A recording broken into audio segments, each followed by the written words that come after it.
άλλους που ένιωσαν μόνοι μέσα στο πλήθος. Στην τάξη πίσω θρανίος, κειμένο κεφάλι, λόγια σαν μαχαίρια, χαμόγελο ζάλι. Λένε είναι αστεία, μας είδε γελάς. Κάθε μέρα πόλεμος κι ας μη μιλάς. Stories και σχόλια, φωτιά στο κινητό. Κανείς δεν βλέπει τι περνά στο μυαλό. Μα δεν είσαι λάθος, ούτε αδύναμος, όχι.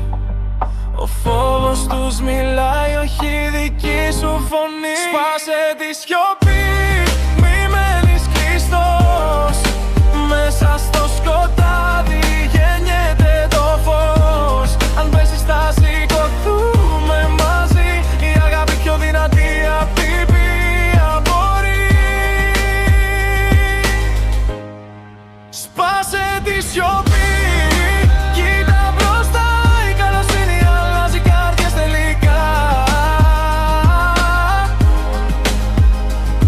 Στο διάλειμμα, βλέμματα κρύα. Καμιά λέξη φίλου γίνεται σωτηρία. Δεν είναι αδυναμία να πεις πονάω. Είναι δύναμη να λες συνεχίζω προχωράω. Κάποιοι χτυπάνε γιατί νιώθουν μικροί. Μα ο κύκλος της βίας κάπου πρέπει να κοπεί.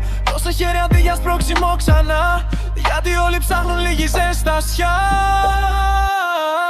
Σπάσε τη σιωπή, μη μένεις κλειστός. Μέσα στο σκοτάδι γεννιέται το φως. Αν πέσεις θα σηκωθούμε μαζί.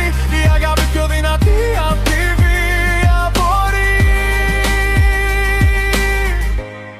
Σπάσε τη σιωπή. Κοίτα μπροστά, η καλοσύνη αλλάζει καρδιές τελικά. Σπάσε τη σιωπή, μη μένεις κλειστός.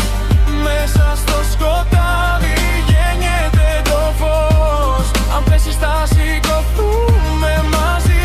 Η αγάπη πιο δυνατή απ' τη βία μπορεί. Σπάσε τη σιωπή, κοίτα μπροστά. Η καλοσύνη αλλάζει καρδιές τελικά. Δεν είσαι μόνος, κανείς δεν είναι μόνος.